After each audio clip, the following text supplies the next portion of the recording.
खबर उत्तर प्रदेश के जनपद मैनपुरी से है, जहां बसपा सुप्रीमो मायावती ने लोकसभा मैनपुरी में पहुंचकर कहा कि पार्टी अकेले ही दम पर चुनाव लड़ रही है। कार्यकर्ता जी जान से लगे हुए हैं। उन्होंने कहा कि मैनपुरी, एटा और फिरोजाबाद के प्रत्याशी किसी को जिताने या हराने के लिए नहीं, खुद जीतने के लिए मैदान में है। मैनपुरी में सपा और भाजपा दूसरे और तीसरे नंबर पर जा सकती है। बसपा सुप्रीमो ने भीड़ देखकर कहा कि पूरा भरोसा है कि बसपा का परिणाम बेहतर होगा।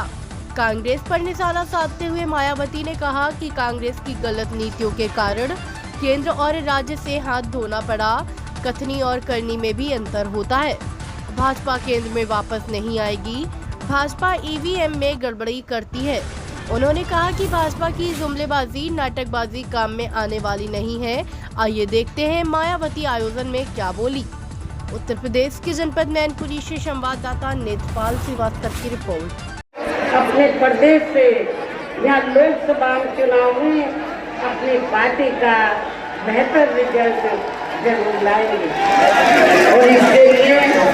मैं आप लोगों का ध्यान तो जरूरी बातों की तरफ दिलाना चाहती हूँ। और इस संबंध में विशेषकर मैं कांग्रेस, बीजेपी व इनके अन्य सहयोगी, इनके अन्य सभी सहयोगी दलों के बारे में ये कहना चाहूंगी कि आजादी के बाद शुरू में केंद्र की ज्यादातर सत्ता यहाँ कांग्रेस पार्टी के ही हाथों में केंद्रित रही, किंतु इनकी अधिकांश मामलों में गलत कार्य प्रणाली आदि की वजह से ही फिर इस पार्टी को केंद्र में काफी राज्यों की भी सत्ता से पार होना पड़ा है तथा यही स्थिति इनकी सहयोगी पार्टियों की भी बनी रही है, जिसके कारण ही जो पिछले कई वर्षों से बीजेपी व इनके सहयोगी में केंद्र एवं काफी राज्यों की भी सत्ता में शामिल हो गए, लेकिन इनकी भी ज्यादातर रही, यानी कि भारतीय जनता पार्टी की भी ज्यादातर रही जातिवादी, पूंजीवादी, संकीर्ण, सांप्रदायिक व द्वेषपूर्ण नीतियों एवं कार्य प्रणाली आदि से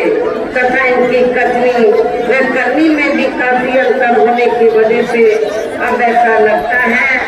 इस बार ये पार्टी भी, यानी कि भारतीय जनता पार्टी भी केंद्र की सत्ता में आसानी से वापस आने वाली नहीं है। यदि ये चुनाव इस बार फ्री एंड फेयर होता है तथा आम चर्चा के मुताबिक वोटिंग मशीनों में भी कोई गड़बड़ी आदि नहीं की जाती और वैसे भी इस बार चुनाव में इनकी कोई भी पुरानी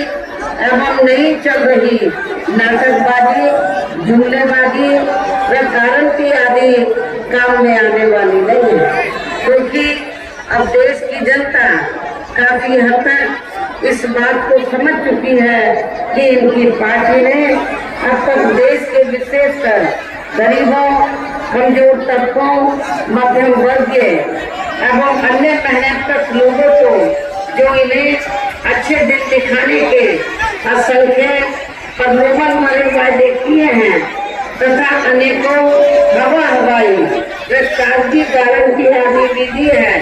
तो उनका जमीनी हकीकत में अभी तक इन्होंने लगभग 1/4 हिस्सा भी कार्य पूरा नहीं किया है,